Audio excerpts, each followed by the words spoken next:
Hi hello ನಮಸ್ಕಾರ. ನೀವು ನೋಡ್ತಾ ಇದ್ದೀರಾ ಬಿಬಿ ನ್ಯೂಸ್ ಕನ್ನಡ. ನಾನು ನಿಮ್ಮ ರಘುವೀರ್. ಜೈಲಿನಲ್ಲಿ ಕೈದಿಗಳಿಗೆ ರಾಜ್ಯಾತಿಥ್ಯ ಸೌಲಭ್ಯ ನೀಡಿದ ಪ್ರಕರಣ ಮತ್ತೊಮ್ಮೆ ದೊಡ್ಡ ಚರ್ಚೆಗೆ ಗ್ರಾಸವಾಗುತ್ತಿದೆ. ಈ ಪ್ರಕರಣದ ಬಗ್ಗೆ ಹೈಪವರ್ ಕಮಿಟಿ ಇಂದು ಅಧಿಕೃತವಾಗಿ ತನಿಖೆಯನ್ನ ಆರಂಭಿಸಿದೆ. ಸರ್ಕಾರದ ಸೂಚನೆಯಂತೆ ಎಡಿಜಿಪಿ ಹಿತೇಂದ್ರ ಕುಮಾರ್ ಸೇರಿದಂತೆ ಉನ್ನತ ಅಧಿಕಾರಿಗಳ ತಂಡ ಇಂದು ಜೈಲಿಗೆ ಭೇಟಿ ನೀಡಿದ್ದು ತನಿಖೆಯ ಮೊದಲ ಹಂತವನ್ನು ಶುರು ಮಾಡಲಿದ್ದಾರೆ. 1 ತಿಂಗಳೊಳಗೆ ಸಂಪೂರ್ಣ ವರದಿ ಸಲ್ಲಿಸಬೇಕಾಗಿ ಸರ್ಕಾರ ಈಗಾಗಲೇ ಕಮಿಟಿಗೆ ಸ್ಪಷ್ಟ ಸೂಚನೆಯನ್ನ ನೀಡಿದೆ. ಹೈಪವರ್ ಕಮಿಟಿ ಜೈಲಿನಲ್ಲಿ ನಡೆದ ಅಕ್ರಮಗಳ ಪ್ರತಿಯೊಂದು ಅಂಶವನ್ನ ಪಿನ್ ಟು ಪಿನ್ ಪರಿಶೀಲಿಸಿದ್ದಾರೆ. ಜೈಲು ಅಧಿಕಾರಿಗಳು ಈಗಾಗಲೇ ತಯಾರಿಸಿದ ಆಂತರಿಕ ಇನ್ಸೈಡ್ ರಿಪೋರ್ಟ್ ಅನ್ನ ಕಮಿಟಿ ಇಂದು ಪರಿಶೀಲಿಸಿದೆ.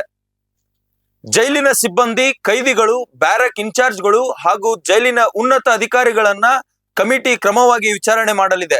ಜೈಲಿನೊಳಗೆ ನಡೆದಿರುವ ವಿಡಿಯೋ ಚಿತ್ರೀಕರಣ ಹೇಗೆ, ಯಾರ ಸೂಚನೆ, ಯಾರು ಅನುಮತಿ ನೀಡಿದ್ರು, ಈ ಪ್ರಶ್ನೆಗಳ ಬಗ್ಗೆ ಸಂಪೂರ್ಣ ಮಾಹಿತಿ ಕಲೆ ಹಾಕಲಾಗುತ್ತದೆ. ವಿಐಪಿ ಟ್ರೀಟ್ಮೆಂಟ್ ಯಾರಿಗೆ, ಮೊಬೈಲ್, ಊಟ, ಮಸಾಜ್, ಔಟ್ಸೈಡ್ ಫುಡ್, ಈ ಎಲ್ಲದಕ್ಕೂ ಸಂಬಂಧಿಸಿದ ಅಕ್ರಮಗಳ ಬಗ್ಗೆ ಕಮಿಟಿ ಪಿನ್ ಟು ಪಿನ್ ಸಾಕ್ಷಿ ಸಂಗ್ರಹಣೆ ಮಾಡಲಿದೆ. ಗಮನಿಸಬೇಕಾದ ವಿಷಯ ಏನಂದ್ರೆ, ಈ ಹೈಪವರ್ ಕಮಿಟಿ ಈಗಾಗಲೇ 1 ಬಾರಿ ಜೈಲಿಗೆ ಭೇಟಿ ನೀಡಿ ಪ್ರಾಥಮಿಕ ಮಾಹಿತಿ ಸಂಗ್ರಹಿಸಿತ್ತು. ಆದರೆ ಇಂದಿನಿಂದ ಆರಂಭವಾಗೋದು ಅಸಲಿ ತನಿಖೆ. ಪೂರ್ಣ ಪ್ರಮಾಣದ ಡಾಕ್ಯುಮೆಂಟ್ ಆಧಾರಿತ ಸಾಕ್ಷ್ಯಾಧಾರಿತ ತನಿಖೆ ಮುಂದುವರಿಯಲಿದೆ.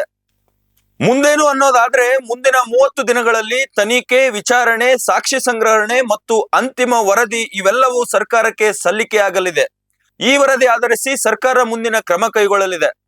ರಾಜ್ಯಾತಿಥ್ಯ ಸೌಲಭ್ಯಗಳ ಈ ಕೇಸ್ ಇನ್ನು ಯಾವ ಸತ್ಯಗಳನ್ನು ಹೊರತೆಗೆಯಲಿದೆ, ಯಾರಿಗೆ ಶಾಸ್ತಿ, ಯಾರಿಗೆ ರಕ್ಷಣೆ, ಎಲ್ಲಾ ಅಪ್ಡೇಟ್ಸ್ಗಾಗಿ ನೀವು ನೋಡ್ತಾ ಇರಿ ಬಿಬಿ ನ್ಯೂಸ್ ಕನ್ನಡ.